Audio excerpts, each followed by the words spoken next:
Hello student, free Indian coaching में आप सभी का स्वागत है। जैसा कि आप सब लोग जानते हो कि भौतिक विज्ञान यानी कि फिजिक्स का पेपर वायरल हो चुका है और मैंने एक वीडियो बना दिया है जिसमें इसका क्वेश्चन पेपर बता दिया था और आप लोगों का बहुत सारा प्यार सपोर्ट मिला है, कमेंट मिले हैं, बहुत सारे कमेंट आए हैं कि सर इसका सॉल्व दीजिए, इसके ऑब्जेक्ट टाइप क्वेश्चन का सॉल्व दे दीजिए, सर बता दीजिए उसके ऑब्जेक्ट टाइप क्वेश्चन नहीं मिल रहे हैं। तो मैंने बहुत मेहनत से सभी क्वेश्चन खोज लिए हैं जो कि आपके ऑब्जेक्ट टाइप क्वेश्चन है। तो चलिए स्टार्ट करते हैं और कुछ प्रश्नों के आंसर भी इसमें मिल जाएंगे आपको। तो देखिए यहाँ पर, तो स्टार्ट करते हैं प्रश्न क्रमांक 1 से। ठीक है, तो इस वीडियो में आपको सॉल्व दिया जा रहा है। आपका अर्धवार्षिक का पेपर है, भौतिक विज्ञान का है, जो कि वायरल हो चुका है। मैंने इसका वीडियो बना दिया है। यदि आप क्वेश्चन पेपर देखना चाहते हो डिस्क्रिप्शन में दी गई लिंक पर क्लिक करें, आपको पूरा क्वेश्चन पेपर मिल जाएगा देखने को। ठीक है, रियल पेपर है। तो देखिए यहाँ पर प्रश्न क्रमांक 1 में दिया गया है, सही विकल्प चुनकर लिखिए। तो फर्स्ट आपका क्वेश्चन होगा कि विद्युत चुम्बकीय प्रेरण में प्रेरित विद्युत वाहक बल निम्न में से स्वतंत्र होता है। तो इसका आंसर क्या था? फ्लक्स में परिवर्तन, इसका आ वाला आंसर परफेक्ट आंसर था। इसके बाद आपका सेकंड क्वेश्चन था कि स्वप्रेरकत्व का मात्रक। तो स्वप्रेरकत्व का मात्रक होता है हेनरी। ध्यान रखना है आपको, स्वप्रेरकत्व का हेनरी मात्रक होता है। इसके बाद दिया है थर्ड क्वेश्चन की एक परिनालिका की कुल लंबाई को अपरिवर्तित रखते हुए परिनालिका में कैसे फेरों की संख्या दुगनी कर दी जाती है। तो उसका प्रेरकत्व क्या होता है? तो प्रेरकत्व उसका 4 गुना हो जाता है फेरों की संख्या दुगनी करने पर।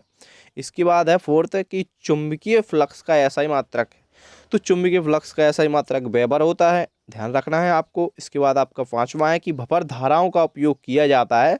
तो उपयोग तो सभी, जो उसका आंसर होगा उपयोग तो सभी होगा, जो भी उसमें सभी उपयोग दिए गए हैं आवा दासा में, तो उपयोग तो सभी होंगे।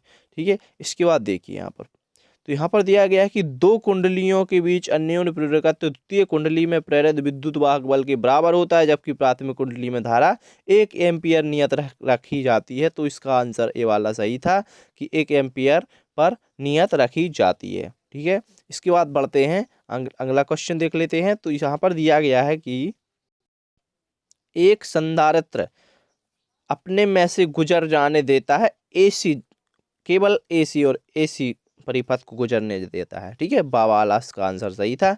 इसके बाद है प्रत्यावर्ती परिपथ में वाटहीन धारा होती है यदि परिपथ में केवल एल वाला परिपथ जुड़ा हो। ठीक है, केवल एल वाला हो।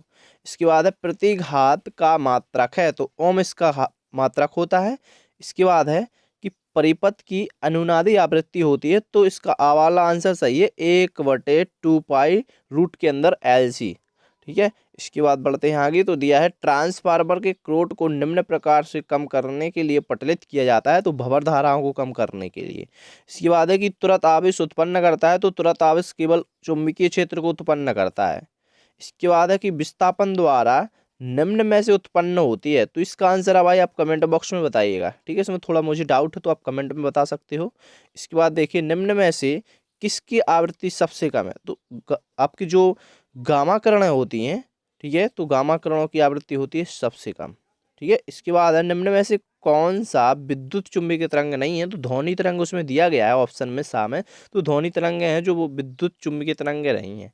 इसके बाद है कि विद्युत चुंबकीय तरंगों के आविष्कारक कौन है? तो मैक्सवेल इसका परफेक्ट आंसर होगा। इसके बाद है व्यतिकरण होता है तो अनुप्रस्थ अनुदैर्ध्य दोनों तरंगों में होता है। तो दोनों वाला आंसर लगाना है आपको, उसमें लिखा होगा दोनों में। ठीक है, सा नंबर में दोनों लिखा है तो सा वाला आप लगा दीजिए। ठीक है, इसके बाद है ज्यामितीय छाया में प्रकाश के अतिक्रमण को क्या कहते हैं? तो ज्यामितीय छाया में विवर्तन कहते हैं प्रकाश के अतिक्रमण को। इसके बाद है प्रकाश के व्यतिकरण में ऊर्जा संरक्षित हो जाती है, 12 नंबर का इसका करेक्ट आंसर होगा। इसके बाद है कि तरंगे एक स्थान से दूसरे स्थान तक संचरण करती हैं। तो तरंगदैर्ध्य इसका आंसर हो जाएगा। इसके बाद है एक तरंगाग्र के किन्हीं दो बिंदुओं के बीच कलांतर होता है शून्य। शून्य होता है कलांतर। ठीक है, तो ये थे आपके क्वेश्चन। अब इसके बाद देख लीजिए खंडवा, जिसमें आपको निम्न में से दो करना है खंडवा में से। तो यहाँ पर देख लीजिए, इसका ये रहा आपका दूसरा क्वेश्चन। ठीक है, इसके बाद यहाँ पर आगे देख लीजिए, ये रहा आपका थर्ड क्वेश्चन। ठीक है, इसके बाद फोर्थ देख लीजिए, फिफ्थ देख लीजिए, सिक्स देख लीजिए और लिखते जाइए। वीडियो को थोड़ा रोक लीजिए और आराम से आप क्वेश्चन को लिखते जाइए या फिर आप स्क्रीनशॉट लेते जाइए। अभी मैं आपको प्रश्न क्रमांक 7, प्रश्न क्रमांक 8, प्रश्न क्रमांक 9, ठीक है, और प्रश्न क्रमांक 10, इन सभी का लास्ट में आपको सॉल्यूशन बताने वाला हूँ। ठीक है, तो आप यहाँ पर स्क्रीनशॉट पहले लेते जाइएगा, इसके बाद मैं आपको इसका सॉल्व भी बताता हूँ। तो आप स्क्रीनशॉट लेते जाइए। खंडसा यहाँ से स्टार्ट है, तो आपको सभी प्रश्न सॉल्व करके देख लेना है। आपकी एनसीईआरटी में से क्वेश्चन कुछ लिए गए हैं, तो आपको ध्यान से देखना है।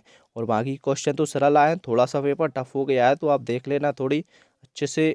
एनसीईआरटी में से इसका कुछ सॉल्यूशन आपको मिलने वाला है। ठीक है, तो सभी क्वेश्चन देखते जाइए और स्क्रीनशॉट को लेते जाइए। ठीक है, या फिर वीडियो को रोक कर आप लिखते जाइए। ठीक है, यदि आप इसकी पीडीएफ चाहते हो तो आप चैनल को सब्सक्राइब कीजिए और साथ में यार बेल आइकन भी प्रेस कर लेना है, और वीडियो को ज़्यादा से ज़्यादा अपने दोस्तों में शेयर करना है, लाइक करना है। यदि मुझे इस वीडियो से, ओनली इसी वीडियो से 500 सब्सक्राइबर मिलते हैं ना, तो मैं आपको इसकी पीडीएफ सेंड कर दूंगा। ठीक है, इसकी पीडीएफ भी दे दूंगा। तो यहाँ पर जो आंसर हैं जो आप लेते जाइए। देखिए, आपके क्वेश्चन में पूछा गया था कि प्रतिघात क्या है। प्रतिघात के बाद पूछा गया था, तो आपको ओनली उसमें प्रतिघात की परिभाषा लिखना है। यहाँ से लेकर इतनी बस परिभाषा इसमें लिखना है। इसके बाद में देखिए यहाँ पर ये व्यंजक कर देना है। केवल ओमीय प्रतिरोध वाले एसी परिपथ के लिए करना है ओनली। ठीक है, इसके बाद तो इसका आप स्क्रीनशॉट लेते जाइए, या फिर पीडीएफ चाहिए तो चैनल को सब्सक्राइब करना पड़ेगा। ठीक है, तो देखते जाइए यहाँ से, ये आपका पूरा व्यंजक है। ठीक है, इसके बाद आगे देखिए, ट्रांसफार्मर क्या है, इसका सिद्धांत पूछा गया है। तो इसका यहाँ से आप पहला स्क्रीनशॉट लीजिए। इसके बाद में यहाँ पर इसका चित्र भी बना लीजिए। इसके बाद में इसका सिद्धांत यहाँ से है, सिद्धांत संरचना। ठीक है, तो यहाँ पर आप देखते जाइए और स्क्रीनशॉट लेते जाइए। देखिए यहाँ पर स्क्रीनशॉट लीजिए, इसका सिद्धांत होगा ये, पूरा सिद्धांत यहाँ पर दिया गया है। ठीक है, इसके बाद इस प्रश्न को देख लीजिए, ये भी आपका क्वेश्चन एक पूछा गया है। ठीक है, इसके बाद देखिए श्रेणी अनुनादी और समांतर अनुनादी, तो इसमें आप अंतर भी कर लीजिए, इसका आप स्क्रीनशॉट ले लीजिए एक। ठीक है, ताकि आपको ठीक दिखे। तो यहाँ पर आप इस प्रकार एक यहाँ पर स्क्रीनशॉट ले लीजिए। ठीक है, तो ये थे आपके क्वेश्चन के आंसर। तो आई होप आप लोगों को सभी क्वेश्चन के आंसर मिल गए होंगे, जो कि ऑब्जेक्ट टाइप क्वेश्चन थे। तो आप वीडियो को शेयर कर दीजिए। Thank you.